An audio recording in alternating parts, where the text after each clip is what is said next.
दोस्तों, हौसलों से आसमान छुआ जाता है, सोचने से नहीं।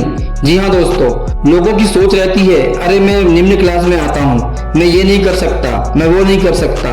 लेकिन आज मैं आपके लिए एक ऐसे व्यक्ति की लाइफ के बारे में बताऊंगा जिसे लगभग लोग जानते ही होंगे। यदि आपने ये वीडियो पूरी देखी तो आपको भी कुछ कर दिखाने का जुनून चढ़ जाएगा। चलो बिना देरी करके शुरू करते हैं। दोस्तों, आपने भारतीय क्रिकेटर यशस्वी जायसवाल के बारे में तो सुना ही होगा और देखा भी होगा, लेकिन उनके क्रिकेटर बनने का संघर्ष और मेहनत के बारे में आप नहीं जानते होंगे। मैं बताता हूँ। यशस्वी जायसवाल एक ऐसे परिवार से थे जिनकी आर्थिक स्थिति बहुत कमजोर थी। उनके पापा की एक छोटी सी हार्डवेयर की दुकान थी और उसी दुकान से उनका पूरा परिवार चलता था। लेकिन यशस्वी जायसवाल की क्रिकेट में रुचि बहुत थी और वो भारतीय क्रिकेट टीम में शामिल होकर भारत के लिए क्रिकेट खेलना चाहते थे और अपने सपने को पूरा करने के लिए वो महज 11 साल की उम्र में मुंबई चले गए। लेकिन मुंबई में उनको सबसे ज्यादा दिक्कत थी रहने की। हालांकि मुंबई में उनके चाचा रहते थे, लेकिन उनका घर बहुत छोटा था, इसीलिए वो चाचा के घर नहीं रह पाए। लेकिन चाचा ने उनको एक डेयरी में नौकरी दिला दी, जहाँ रहना और खाना फ्री था और काम करना था। लेकिन कुछ समय बाद उन्हें डेयरी से निकाल दिया गया, ये बोलकर निकाल दिया कि तुम सोते रहते हो, काम नहीं करते हो। अब फिर उनको रहने की समस्या हो गई, लेकिन उनको जुनून इतना था कि उन्होंने कुछ घर पर नहीं बताया कि मेरे साथ ये सब चल रहा है। उन्हें डर था कि कहीं उन्हें घर बता दिया तो घर वाले उन्हें वापस बुला लेंगे और उनका सपना अधूरा रह जाएगा। वो काफी समय तक ऐसे ही भटकते रहे, यहाँ वहाँ सोते रहे। फिर उन्हें मुंबई में आजाद मैदान के मुस्लिम यूनाइटेड क्लब में रहने का ठिकाना मिला, जहाँ वो क्लब के टेंट में सोया करते थे। वो दिन में क्रिकेट की प्रैक्टिस किया करते थे और रात में खाना बनाने का काम करते थे। जायसवाल 3 साल तक उस तंबू में रहे, लेकिन अपनी हिम्मत नहीं हारी।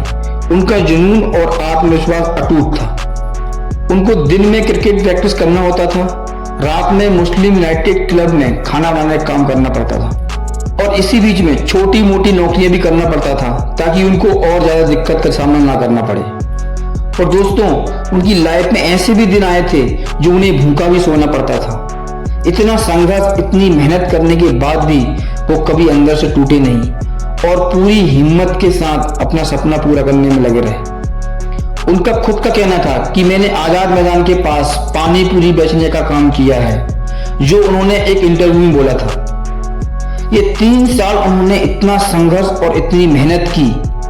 इसके बाद वो एक क्रिकेट कोच ज्वाला सिंह से मिले, जिन्होंने जायसवाल को रहने की जगह दी और उनके कोच बन गए। फिर उन्होंने पूरी मेहनत और जुनून से प्रैक्टिस की और आज हम सबको पता है कि वो हमारी भारतीय टीम में शामिल होकर इंडिया टीम के लिए ओपनिंग बल्लेबाजी करते हैं। तो दोस्तों सोचो, एक निम्न क्लास का इंसान जिसे कोई नहीं जानता था, रोड पर सोया, तंबू में सोया, भूखा सोया, पानी पूरी बेची, इतना संघर्ष किया अपने सपनों को पूरा करने के लिए, लेकिन हार नहीं मानी और सपना पूरा किया और आज उन्हें पूरा भारत जानता है और पहचानता है।